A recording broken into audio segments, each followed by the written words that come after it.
유튜브로 읽는 박정희 전기 6권 한 운명적 인간의 나상. 내분으로 시작된 주체 세력의 위기.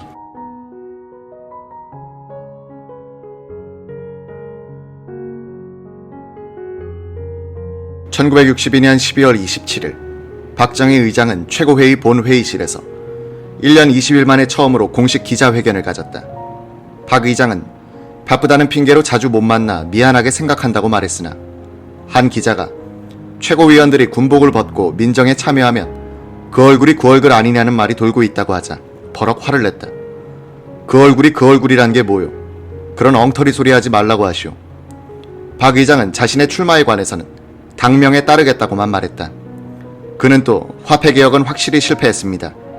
국민들에게 잘 전해주십시오 라고 했다. 그는 내자 동원을 위해 화폐개혁을 하긴 했는데 뚜껑을 열어보니 뜻대로 되지 않았습니다. 정부는 그때부터 원상복구시키는데 애썼습니다. 누군가가 벌을 받아야 한다면 최고회의 의장이 받아야지 다른 사람이 받을 수는 없습니다 라고 말했다. 박 의장은 이 회견에서 대통령 선거는 1963년 4월 초순에, 국회의원 선거는 5월 하순에 치를 것이라고 말했다. 정치의 계절이 1년 7개월간의 동면에서 풀려나는 1963년이 밝았다. 1월 1일자 신문에 일제히 실린 박정희 의장 회견 기사는 3일 전에 있었던 공동 기자회견 내용이었다. 이 회견에서 박정희는 민주주의에 대해 주목할 만한 소신을 밝혔다. 민주주의는 이상이고 목표라고 생각한다. 도달하는 길은 여러 가지가 있을 것이다. 서구식도 있고 자기식도 있으니까 가는 길은 다를 수 있다. 꼭 이 길이라야 한다는 불변의 길은 없다. 한국은 한국민의 현실에 맞는 방식을 택해야 할 것이다. 대한민국이 자유민주주의를 이념으로 하여 건국된 이래 그 민주주의를 주관적으로 해석한 바탕에서 서구식 민주주의를 한국의 현실에 맞는 한국식 민주주의로 개조하겠다고 선언하고 나선 사람은 박정희가 최초이자 최후의 인물이다. 민주주의를 지고지선한 신성 불가침의 존재로 숭배하던 많은 지식인과 정치인들에게 박정희의 이런 태도는 무엄한 도전으로 받아들여진다. 이 무렵 박정희는 자신의 역사관, 혁명관, 국가관, 민주주의관을 담은 책을 내고 싶어 했다. 대필자로 천거된 사람은 자유당 국회의원을 지낸 박상길이었다. 1963년 1월 중순 박 의장은 한남동의 안가로 박상길을 초대하여 저를 좀 도와주십시오 라고 부탁했다. 박상길은 번거로운 말이나 완곡한 표현은 전혀 없고 간결, 소박한 딱 한마디 말이었다고 기억한다. 얼굴을 쳐다보니 안광은 바위를 뚫을 듯한데 어딘가 피곤하고 우수가 스쳐가는 비잠감 같은 게 엿보였다고 했다. 그 며칠 후 밤 10시 박 의장은 박상길을 의장 공간으로 불러 본론을 털어놓았다.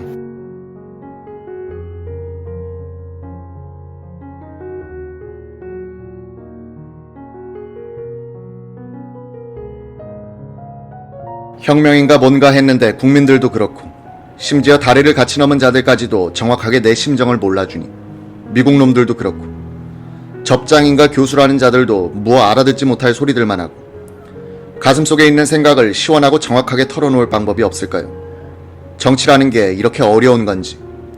이놈 말 다르고 저놈 말 다르고 앞으로 그때그때 요긴한 대목에 의견을 좀 말해주십시오. 혁명이라고 하지만 회의 따위만 가지고는 할 수 없는 일이죠. 도대체 구 정치인들 중에서 쓸만한 사람은 누굽니까? 이렇게 해서 박상길은 우리가 어떻게 할 것인가라는 가제하에 박정희의 생각을 정리하기 시작했다. 박상길은 저술의 핵심을 잡기 위해서는 박 의장과의 담론이 필요하다고 판단해 무시로 대개의 경우 자정을 전후한 야반의 장충단 근처에 의장 공간을 방문하게 됐다고 한다. 박상길은 남산 아래 허름한 여관에 방을 잡고 써내려갔다. 200자 원고지 50장에서 100장 정도의 원고가 되면 의장 공간으로 직행하여 박 의장에게 들이밀고 읽어보도록 했다. 바로 이 전후가 격동의 절정기였는지라 차분히 앉아서 담론할 수 없었다. 가다가는 돌발적인 사태, 정치적인 난제 등이 등장하여 혹은 진지, 혹은 흥분, 혹은 격정적이 되는 등 의외의 경우가 많았다는 것이다. 박정희는 지금 가난을 벗고 약소민족의 서러움을 벗지 못하면 언제 또 기회가 있겠습니까? 라고 했고, 특권층의 당쟁, 세도가 나라를 말아먹었는데 해방이 되고 민주세상이 되었다는 마당에 또 특권층이 설치니 원. 이 나라 백성들은 언제 햇빛을 봅니까? 라고도 하면서 녹이 띈 안광에 슬픔이 가득 차 있기도 했었다는 것이다. 박상길은 자신의 회고록 나와 제3사공화국에서 이렇게 묘사했다. 이 같은 일들은 한 민족 국가의 운명을 거머쥔 한 영도자의 스스럼 없는 나상을 보는 데서 역사의 엄숙, 민족의 비애, 국가의 어려움을 가슴에 느낄 수 있었고, 이 절대한 파도와 맞선 한 운명적 인간의 순정, 정열, 비장, 결심 등을 그대로 읽을 수 있었다. 나는 영원히 확신하고 있다. 이 이후 이분의 이름으로 몇 권의 책이 나온 바 있지만 이분의 철학, 사상, 정치, 경제, 문화, 외교, 사회관은 물론 하나의 인간으로서의 인생관에 이르기까지 이만큼 정확한 바는 없었다고 단언할 수 있다. 나중에 국가와 혁명과 나란 제목으로 발간된 이 책의 맨 끝장에서 박정희는 가난은 본인의 스승이자 은인이다 라고 했다. 본인은 24시간은 이 스승, 이 은인과 관련 있는 일에서 떠날 수 없는 것이다. 소박하고 근면하고 정직하고 성실한 서민사회가 바탕이 된 자주 독립된 한국의 창건, 그것이 본인의 소망 전부다. 동시에 이것은 본인의 생리인 것이다. 본인이 특권 계층, 파벌적 계보를 부정하고 굴림사회를 증오하는 소위도 여기에 있을 것이라 생각된다. 본인은 한마디로 말해서 서민 속에서 나고 자라고 일하고 그리하여 그 서민의 인정 속에서 생이 끝나기를 염원한다. 본인과 같은 가난이란 스승 밑에서 배운 수백만의 동문이 건재하고 있는 이상 결코 쉴 수도 없고 후퇴할 수도 없는 염원인 것이다. 박정희는 마지막 장의 끝에다 끝까지 읽어주셔서 감사합니다란 인사말을 덧붙였다.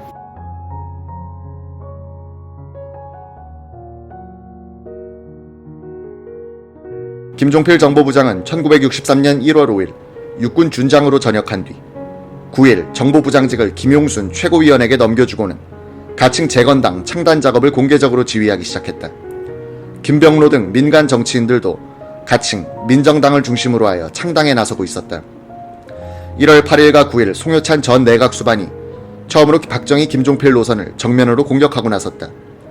6개월 전 주체 세력 내분에 휘말려 물러났던 그는 박정희 의장과 최고위원들은 민정 참여를 포기하고 예편해야 하며 국가는 이들의 공을 인정하여 우대해야 한다고 자신의 소신을 밝혔다. 최고회의 이유락 공보실장은 즉각 반박했다. 각하 득올식으로 해야 합니다. 개헌한 국민투표와 대통령 선거를 한데 묶어 각하가 20년은 집권하도록 해야 합니다. 라고 말하던 때가 언젠데 그런 이야기를 할 수 있습니까? 그는 3.15 부정선거 때도 군의 책임자로서 모든 위기가 그러하듯 5.16 주체 세력의 위기도 내분으로 시작됐다. 1월 8일 박 의장은 직접 최고회의 간담회를 소집했다.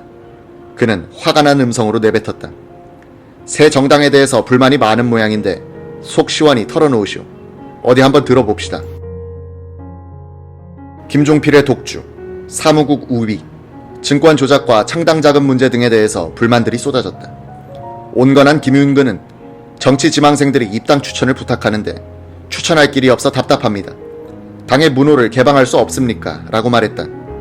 박 의장은 이렇게 결론 내렸다. 최고위원 중에 몇 사람이 먼저 들어가 고쳐야 될 것이 있으면 고치도록 합시다. 1월 16일 김동화, 김재춘, 오정근, 이석재, 강상욱 최고위원이 예비역에 편입되면서 최고위원 자격을 유지한 채 김종필의 당으로 들어간다.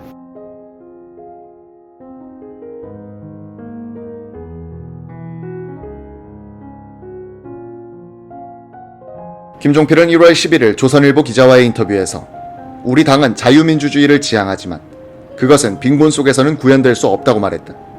기자가 빈곤 속에서는 자유민주주의가 있을 수 없고 자유민주주의로서는 빈곤에서 탈피할 수 없다는 모순, 말하자면 후진국이면서는 자유민주주의를 누릴 수 없고 자유민주주의를 누리자면 후진국일 수 없다는 모순이 생긴다고 묻자 김종필은 이렇게 답했다.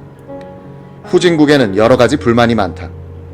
빈곤 상태에서 국민들을 서서히 끌어올리면서 그 불만을 다른 데로 해소해 나가는 길밖에 없지 않겠나. 불만을 해소하는 방법으로 국민의 적을 만들어라는 사람도 있다. 우리는 25마일 바깥에 적을 두고 있는데도 국민의 적대의식은 희박해지고 있다. 국민의 적대의식을 강화하면서 빈곤을 해소해가는 길밖에 없지 않은가. 1월 14일 박정희 의장은 전진한 등 야당 측 대표 3사람과 만났다. 박 의장은 정치정화법 폐기와 조기선거 반대를 주장하는 이들의 요구를 거부했다. 박 의장은 이렇게 말했다. 민주당이 공민권 제한법을 만들었는데 이제 와서 그들이 정치정화법을 반대한다는 것은 모순이요. 따지고 싶으면 민주당에 가봐야 할 것이오. 정치 금지에 묶여있는 정치인들을 추가로 해제하고 싶지만 국민을 납득시킬 명분이 있어야 합니다. 요사이 나한테는 하루에도 수십 통의 진정서가 들어오는데 왜 구 정치인들을 풀어주었냐고 따지는 내용들이요. 1월 18일 김종필을 위원장으로 추대한 민주공화당 발기위원회는 조선호텔에서 발기선언문을 발표했다. 발기문은 자유민주주의의 새로운 실천으로서의 민족 중흥을 앞세우면서 새 한국은 자주, 자유, 민주, 공화의 한국이다 라고 선언했다. 1월 19일 토요일 저녁 오치성, 박원빈, 정세웅, 오정근, 김윤근 최고위원은 김동화 위원 집에 모였다. 이들은 공화당의 전면적 구조 개편을 건의하기 위하여 개별적으로 박 의장을 만나기로 했다. 자신들의 뜻이 받아들여지지 않으면 사표를 내기로 약속했다.